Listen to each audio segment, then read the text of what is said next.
সমুদ্রের ঢেউয়ের মতো জনস্রোত, অসংখ্য ভক্তের ভিড়, পবিত্র স্নানের জন্য উন্মুখ মানুষের অগণিত পদক্ষেপ, আর সেই ভিড়েই ঘটল এক মর্মান্তিক ঘটনা। ভারতের মহাকুম্ভ মেলায় পদদলনের ঘটনায় প্রাণ হারালেন অন্তত 15 জন, আহত আরও অনেকেই। তাদের উদ্দেশ্য ছিল পুণ্য অর্জন, কিন্তু ভাগ্য তাদের নিয়ে গেল অনাকাঙ্ক্ষিত এক পরিণতির দিকে।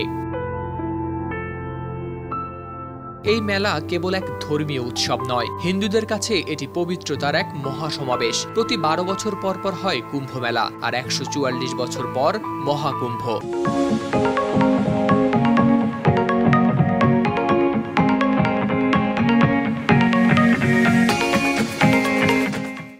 প্রয়াগরাজের গঙ্গা, যমুনা ও সরস্বতী নদীর সঙ্গমস্থলে অনুষ্ঠিত এই আয়োজনে এবার জড়ো হয়েছেন 14 কোটিরও বেশি পুণ্যার্থী।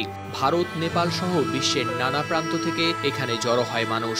ঘটনাটি ঘটে মঙ্গলবার রাত 1টার দিকে, গঙ্গা স্নানের প্রস্তুতির সময়। রাত পেরুলেই মৌনী অমাবস্যা, যে তিথিতে গঙ্গায় ডুব দিলে ঘটবে পাপ মুক্তি, এমনটাই বিশ্বাস আগত ভক্তদের। তাই সন্ধ্যা থেকেই গঙ্গার তীরে ছিল উপচে পড়া ভিড়। সূর্য ওঠার আগেই সম্পন্ন করতে হবে স্নান, যে তাড়নায় তৈরি হয়েছিল অস্থিরতা।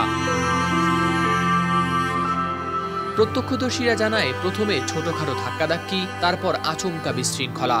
কেউ পড়ছে, কেউ বাঁচার জন্য ছুটছে। কান্না চিৎকারে আকাশ ভারী হয়ে উঠছে। বিশেষ করে নারী ও শিশুরাই হয়েছেন বেশি ক্ষতিগ্রস্ত।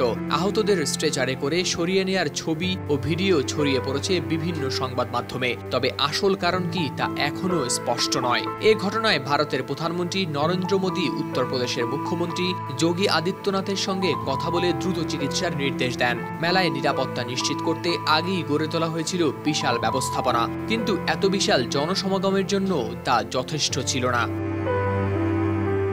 হাওলাদার শামীম, RTV।